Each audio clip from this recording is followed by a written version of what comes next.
우리가 이 시대에 성숙한 신앙인으로 살기 위해서 우리는 어떠한 신앙의 확신 속에 살아가야 하겠습니까? 오늘 이 물음에 대한 답을 우리가 살펴볼 본문을 통해서 얻고자 합니다. 잠시 후 우리가 읽어볼 말씀에 보면 야곱이 그의 아들 요셉과 요셉의 두 아들, 두 손자를 데리고 축복 기도하는 장면이 나오고 있습니다. 야곱은 요셉이 다스리고 있는 애굽에 통치하고 있는 그 애굽에 내려가서 그의 말년을 편안하게 지냅니다. 이제 편안하게 살다가 자기가 하나님 앞에 설 죽을 때가 다 되어서 자기 아들 요셉을 부르고 요셉의 두 아들 므낫세와 에브라임을 부릅니다. 그리고 므낫세와 에브라임에게 축복 기도를 하는 장면이 나옵니다. 그래서 므낫세가 장자인데 장자를 향해서 오른손을 얹고 축복을 마음껏 해야 되는데 이상하게 야곱이 차자인 에브라임에게 더 큰 축복을 빌고 있습니다. 오늘 우리는 이 본문을 통해서 성숙한 신앙인의 확신은 무엇인가에 대해서 살펴보고자 합니다. 여러분, 창세기 27장에서 야곱은 젊었을 때 아버지를 속이고 형 에스를 속여서 축복권, 장자의 축복을 자기가 가로챘습니다. 그때 야곱의 출발점은 이기적인 신앙인이었다고 표현할 수 있습니다. 그런데 야곱이 세월을 흘러 지나가면서 수많은 환난과 어려움 속에서 그 야곱의 신앙이 성숙하게 됩니다. 그리고 이제 노년에서는 아주 성숙한 신앙에 이르게 되었죠.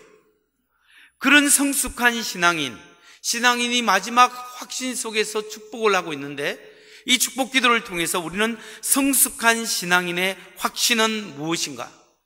과연 성숙한 신앙인의 특징은 무엇인가에 대해서 살펴보고자 합니다. 여러분, 성숙한 신앙인이 가진 확신은 무엇일까요? 첫째로, 성숙한 신앙인은 하나님의 약속의 말씀을 신뢰하면서 하나님의 나라를 바라보며 사는 사람이 성숙한 신앙인입니다. 성숙한 신앙인은 하나님의 약속을 신뢰하고 하나님의 나라를 위하여 살아갑니다. 오늘 본문 창세기 47장 29절 이하에 보면 야곱은 죽기 전에 요셉을 불러서 맹세시킵니다. 강하게 맹세를 시키는 것이 뭐냐면 자기가 죽으면 야곱을 애굽 땅에 매장하지 말고 가나안에 있는 자기 조상들의 묘에, 아브라함의 묘지에 자기를 매장해달라, 그렇게 지내달라고 부탁을 합니다. 여러분, 야곱이 지금 살기 좋고 장례식도 번지르하게 치를 수 있는 애굽에서 장례를 치르면 얼마나 좋겠습니까? 근데 왜 그가 저 멀리 있는 가나안 땅에 그 작은 묘지에 자기를 안치시켜달라고, 장사 지내달라고 부탁을 하고 있을까요? 그 이유는 바로 이것은 야곱이 하나님의 약속을 잊어버리지 않았다라는 것을 우리에게 알려주고 있습니다. 야곱은 기억합니다. 자기 할아버지 아브라함의 하나님, 자기 아버지 이삭의 하나님, 그리고 자기의 평생 동안 자기와 함께했던 자신의 하나님께서 앞으로 자기 후손들을 통하여 출애굽시켜서 가나안 땅에서 큰 무리와 민족을 이루어 나갈 것이라는 것을, 하나님의 약속을 그는 기억했고 그가 죽을 때까지 그 약속을 믿고 주장했다라는 사실을 우리가 알 수가 있는 겁니다. 여러분, 야곱이 이집트로 내려간 때가 몇 살 때 이집트로 내려가서 생활했을까요? 야곱이 애굽으로 이민 간 때가 그의 나이 130세였습니다. 그리고 야곱이 죽을 때가 147세였기 때문에 약 17년 동안 야곱은 애굽에서 요셉과 함께 편안한 삶을 살고 있었습니다. 그러면서도 이 야곱은 결코 하나님의 약속의 말씀을 잊어버린 적이 없었다라는 거죠. 여러분, 우리 그리스도인은 하나님의 약속을 받은 사람입니다. 예수 그리스도로 보혈로 말미암아 제사함을 받고 하나님의 자녀가 되고 우리가 하나님과 함께 다스릴 그 하나님의 통치자로서 하나님 앞에 설 수 있습니다. 그렇기 때문에 우리는 하늘의 소망과 하나님의 약속을 붙잡고 살아야 합니다. 우리 그리스도는 사나 죽으나 하나님의 온전한 하나님의 나라를 위하여 살아야 합니다. 우리는 이 땅을 삽니다. 이 땅을 살면서 이 땅을 무시하지 않습니다. 이 땅의 삶을 열심히 살고 노력하지만 이 땅의 삶의 가치관은 하나님 나라의 가치관으로 사는 거죠. 우리는 이 땅을 하나님 나라의 가치관을 살면서 동시에 이 땅과 하나님 나라를 살아가는 사람입니다. 그렇기 때문에 우리는 이 땅을 살면서 내가 잘 먹고 잘 살기 위해서 살아간다면 이 사람은 불행한 사람입니다. 우리는 이 땅을 살면서도 하나님 나라의 가치관으로 하나님 나라의 확장을 위해서 사는 사람들입니다. 그렇기 때문에 우리가 하나님의 은혜로 전도하고 또 선교하고 불쌍한 사람을 돕고 우리의 삶을 통하여 하나님의 영광이 드러나도록 말씀대로 살아가는 데 관심을 가져야 합니다. 야곱과 요셉처럼 특히 우리의 형편이 좋아지고 우리의 노년에 먹고 살만하고 좀 경제적으로 편안하게 되었을 때 더욱더 하나님 나라를 기억하고 그 하나님의 나라를 위하여 살아가는 삶이 되어야 한다는 거예요. 여러분, 하나님의 나라를 위하여 살고 하나님께 헌신하고 하나님의 나라를 위하여 희생하며 사는 것이 성숙한 신앙인의 특성입니다. 지금 우리의 삶이, 우리의 관심이 나에게만 집중되어 있는가? 아니면 나의 관심이 하나님의 나라와 하나님의 의를 위하여 하나님의 사역을 위하여 내가 살아가고 있는가? 그런 의식이 있는가 없는가에 따라서 우리의 신앙의 깊이가 달라질 수 있다는 것. 성숙한 신앙인은 이 땅을 살면서도 하나님께서 내게 주신 이 약속의 말씀을 부여잡고 나를 통하여 하나님의 뜻이 이루어지는 그 하나님의 나라가 이루어지기를 소망하고 거기에 헌신하며 살아가는 사람인 것을 믿고 그렇게 살아가기로 다짐하는 여러분 되시기를 주의 이름으로 축원합니다. 두 번째, 성숙한 신앙인의 확신은 무엇이겠습니까? 성숙한 신앙인은 하나님의 약속의 말씀을 붙잡고 하나님 나라를 위하여 산다는 확신이 있어야 되고 그것뿐만 아니라 과거에 받은 하나님의 축복을 기억하면서 미래의 우리의 삶을 인도하시리라는 확신 속에 살아가는 사람이 성숙한 신앙입니다. 지금까지 하나님께서 인도하신 그 은혜와 그 축복을 기억하면서 하나님께서 앞으로도 계속적으로 인도하실 것이라는 믿음과 확신 속에 사는 신앙, 이 사람이 성숙한 신앙인이라는 그 줄 믿으시기 바랍니다. 야곱이 노년에 그렇게 성숙한 삶을 살았습니다. 야곱은 그의 평생 동안 하나님이 자신의 삶을 지켜주시고 고비 때마다 인도하셨다는 것을 경험했습니다. 그 믿음으로 이제 그의 노년에 미래를 믿음의 눈으로 바라봅니다. 자신의 삶의 미래가 이제 죽을 때가 다 됐지만 하나님의 꿈이 자기의 자녀와 손자들을 통하여 계속적으로 이루어진다는 것을 그는 알고 믿고 주장했습니다. 창세기 48장 3절 이하에 보면 야곱이 하나님을 향한 하나님의 돌보심에 대해서 간증하는 게 나옵니다. 요셉을 불러놓고 하나님께서 어떻게 나의 삶을 역사하셨는지, 과거의 어려운 순간순간마다 하나님께서 이렇게 돌봐주셨다는 것을 요셉에게 설명하면서 그 다음에 그 하나님께서 요셉 너에게 축복하고 너희 자녀들에게 복을 주실 것이다, 그렇게 이야기하면서 하나님께서 너에게 2배로 축복할 것이다 해서 2배로 요셉과 요셉의 자녀들을 축복합니다. 어떻게 2배로 축복할까요? 2배로 축복하는 방법은 요셉의 아들이 있는데 그 아들이 므낫세와 에브라임입니다. 이 므낫세와 에브라임을 야곱의 아들로 입양시키는 거예요. 야곱의 아들로 입양해서 하나님의 복을 2배로 받게 하는 거예요. 자, 그 말씀이 창세기 48장 5절에 나오고 있습니다. 한번 볼까요? 같이 한번 읽어볼까요? 시작. 내가 너를 보려고 여기 이집트로 오기 전에 내가 이집트 땅에서 낳은 2 아이는 내가 낳은 아들로 삼고 싶다. 르우벤과 시므온이 나의 아들이듯이 에브라임과 므낫세도 나의 아들이다. 이 세 번역으로 읽었는데요, 이 말씀에 보면 내가 이게 오기 전에 네가 애굽에 와서 낳은 큰아들 작은아들 있지 않냐, 므낫세, 에브라임, 이 두 아들을 나의 아들로 입양시키고 싶다, 지금 그 이야기를 하는 거예요. 왜 그렇게 이야기했을까요? 하나님이 주실 그 땅, 기업, 그 하나님께서 출애굽시킬 건데, 출애굽해서 가나안 땅에 들어가서 땅을 분배받을 텐데, 너의 두 아들은, 므낫세와 에브라임은 두 몫을 차지하게 될 것이다, 그렇게 축복을 하는 거예요. 여러분, 이스라엘 지파가 몇 지파예요? 12지파죠. 이 야곱의 아들이 몇 명이에요? 12명이에요. 그런데 므낫세와 에브라임을 입양시키면 이스라엘 민족이 지파가 몇 지파가 됩니까? 13지파가 됩니다. 12지파가 맞는데 왜 13지파로 했을까요? 그들이 가나안 출애굽에서 가나안 땅으로 가서 이제 가나안 정복에서 땅을 분배받을 때, 레위 지파는 제사장 지파이기 때문에 땅을 분배받지 않습니다.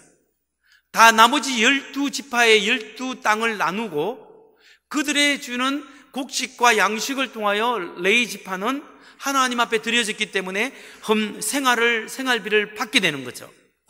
그렇기 때문에 그 땅을 차지했을 때 야곱의 예언과 축복이 이루어지듯이, 바로 에브라임과 므낫세는 자기의 기업, 자기 땅을 차지하게 됨으로써 결국 요셉은 이스라엘 12형제 중에 2배의 축복을, 두 몫을 차지하게 된 거죠. 여러분, 이 이야기는 야곱이 믿음을 발휘한 겁니다. 하나님께서 반드시 아브라함과 이삭의 나의 하나님 야곱의 하나님께서 너희를 이끌어서 가나안 땅에 큰 민족을 이루게 할 텐데 그때 두 몫을 차지해 주게 하겠다라는 믿음의 고백이고 믿음의 축복의 기도를 하고 있는 겁니다.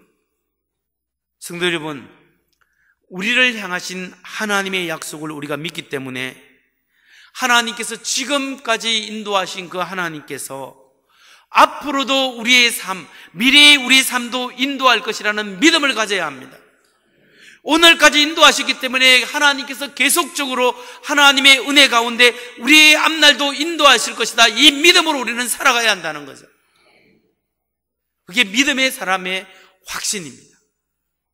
저는 감사하게도 우리 대수문교회 담임 목사로 지금 섬기고 있지 않습니까?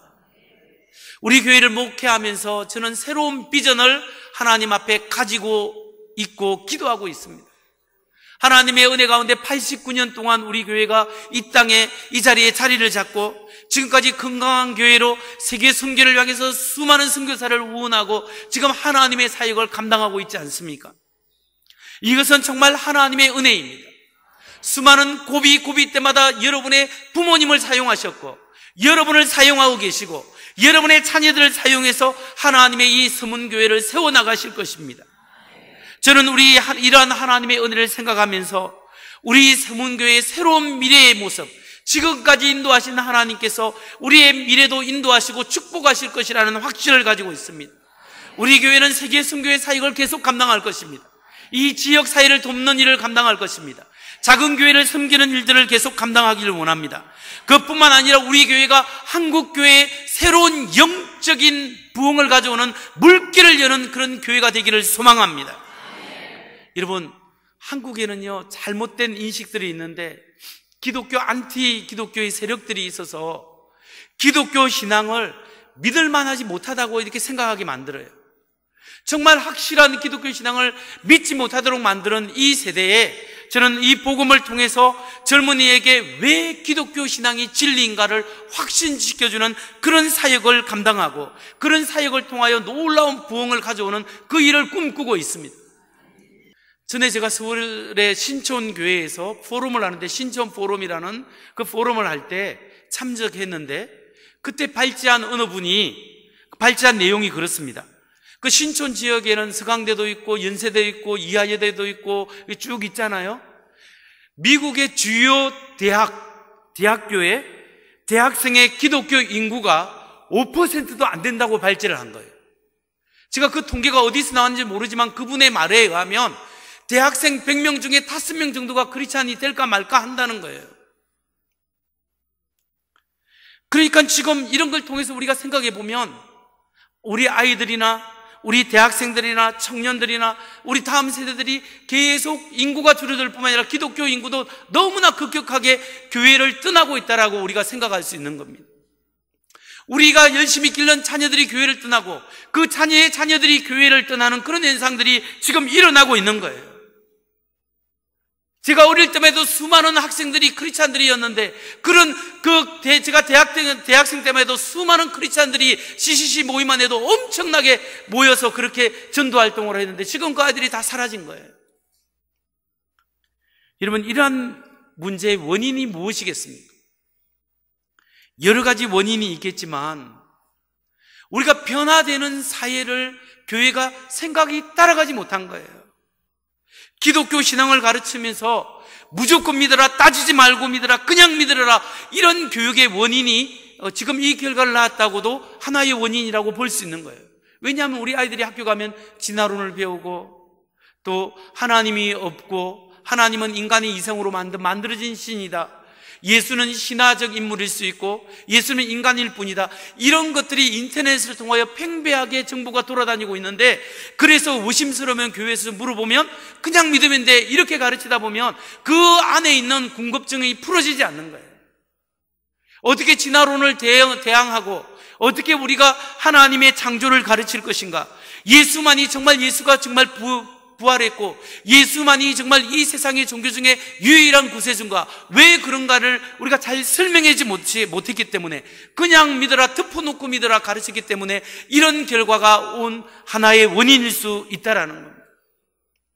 그렇기 때문에 여러분, 사실은 기독교 신앙은요, 그냥 믿어도 진리고 따지고 논리적으로 이성적으로 따지고 믿어도 진리예요. 하나님이 없다라는 증거와 하나님이 있다라는 증거를 놓고 비교해보면 하나님이 계시다는 증거가 훨씬 더 많아요. 훨씬 더 이성적이고 합리적이고 믿을만해요. 예수님이 역사적 인물이고 하나님의 아들이고 예수의 부활이 역사적 사건이라는 사실을 알만한 증거가 너무나 많아요. 고대에 살았던 모든 종교 지도자 중에 예수님의 역사성이 제일 탁월해요. 우리가 이런 것들을 잘 설명하고 이해시키고 이렇게 설득해서 이 사회에 기독교 하면 지성인들이 믿을 만한 종교지, 기독교 그 신앙체가 참 합당하지, 기독교 종교인들 이 사람들 예수쟁이들 참 괜찮아, 이런 문화적 토양, 지식적인 토양과 문화적 토양의 그런 것들이 변화되도록 해가야 미래 세대가 교회로 올 수 있는 거예요. 그런데 저는 우리 교회가 이런 사역을 하는 것이 바로 기독교 변정이라고 하는 거예요. 기독교 변정이라는 것은 기독교 신앙이 얼마나 합당한가를 잘 설명해 주는 학문이에요. 우리는 그런 기독교 변정의 사역을 통하여 우리 교회가 이 지역과 한국 교회의 새로운 전도 방법과 청년들을 교회에 오게 하는 그런 놀라운 일들을 감당하는 것이 미래를 향한 저의 꿈이고 우리 교회를 향한 비전이 되어야 한다고 저는 생각합니다. 그걸 놓고 기도합니다. 여러분, 이 비전에 함께 하시면 너무나 좋겠습니다. 이게 교회를 살리고 한국 교회를 살리고 하나님의 교회를 살리는 하나님의 비전입니다. 과거에 우리 교회를 인도하신 하나님께서 앞으로도 젊은이들을 교회를 인도하는 이 사역에 우리가 동참할 수 있다면 얼마나 큰 영광입니다. 이렇게 하나님 앞에 헌신하는 사람은 여러분의 개인, 여러분의 가정의 삶, 지난 세월을 인도하신 하나님께서 여러분의 삶을 인도하시고 여러분의 자녀들을 축복하시고 자녀의 자녀, 손자, 손녀들을 축복하셔서 하나님의 귀한 은혜 가운데 인도할 줄 믿습니다. 이런 은혜를 붙잡는 우리 서문교회 성도님 되시기 바랍니다. 세 번째로, 성숙한 신앙인은 하나님의 방법과 인간의 방법이 다르다는 사실을 깨닫는 사람입니다. 나의 기대와 하나님의 기대, 내가 기대하는 것과 하나님의 기대하는 것이 다를 수 있다는 것을 인정하고 하나님 앞에 순종하는 사람이 성숙한 신앙인이라는 거죠. 창세기 48장 14절 이하에 보면 야곱이 요셉의 아들들 므낫세와 에브라임을 축복하는 장면이 나옵니다. 그래서 야곱이 므낫세가 형님이기 때문에, 장자이기 때문에 므낫세에게 오른손을 얹어서 사람들은 축복을 했습니다. 옛날 사람은 오른손에 능력이 있고 축복의 권능이 있다 해서 장자에게 오른손을, 에브라임은 사자니까 왼손을 넣고 야곱이 기도를 해줘야 되는데, 요셉이 똑바르게 그렇게 데리고 왔는데 야곱이 기도할 때는 손을 엇갈리게 놓고 기도하는 거예요. 장자에게는 왼손을, 사자에게 오른손을 놓고 이렇게 기도하는 거예요. 그러니까 이 기도하는 모습을 보고 요셉이 아버지 이거 잘못됐습니다 하면서 그 기분 좋아하지 않아서, 아버지 이렇게 므낫세 얘가 장자예요, 손을 똑바로 해주세요, 이렇게 하는데 야곱이 뭐라고 이야기하는 줄 아세요? I know my son, I know. 나도 안다, 내 아들아, 나도 알고 있어. 그렇게 이야기합니다. 의도적으로 야곱이 그랬다라는 거죠. 그러면 왜 야곱이 그 당시 간섭에 따라 오른손을 장자에 올리지 않고 왜 왼손으로 장자에 올리고 이렇게 손을 엇갈리게 해서 이렇게 기도했을까요? 야곱이 자기가 차자였기 때문에 그랬을까요? 그 이유를 우리는 신약 성경 히브리서 11장 21절에서 그 답을 발견할 수 있어요. 믿음으로 야곱은 죽을 때 요셉의 각 아들에게 축복하고 그 지팡이 머리에 의지하여 경배하였으며, 이렇게 손을 엇갈리게 해서 기도한 것은 믿음으로 기도했다라는 거예요. 야곱의 신앙 고백으로 기도한 거예요. 그게 어떤 믿음으로 했을까요? 세상 사람들은 하나님의 축복은 태어나는 순서대로 온다. 세상 사람들은 하나님의 복은 태어나는 순서대로 온다고 생각하지만 야곱은 그의 생애를 통하여 깨달은 사실은 뭐냐 하면, 하나님의 축복은 장자에게만 주어지는 것이 아니다. 내가 살아보니까 하나님의 축복은 순종하는 사람, 하나님의 은혜를 사모하는 사람에게 임하더라. 그런 믿음의 고백으로 그렇게 한 거예요. 인간적이고 세상적인 기대는 장자에게 축복권이 주어지지만 하나님의 방법은 다르다라는 거죠. 비록 어린 사람, 비록 보잘것없는 사람이라도 이 사람 마음속에 하나님을 향한 비전이 있고 이 사람을 향한 마음에 하나님을 향한 사랑과 순종하고자 하는 마음이 있다면 하나님께서는 그 사람을 통하여 역사하신다는 사실을 오늘 우리에게 보여주고 있는 겁니다.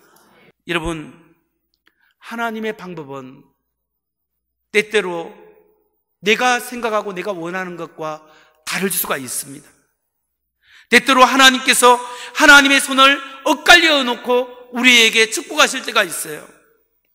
우리가 좋아해서 하나님 이거 좋아하는, 내가 좋아하는 이건데 이걸 이루어 주세요.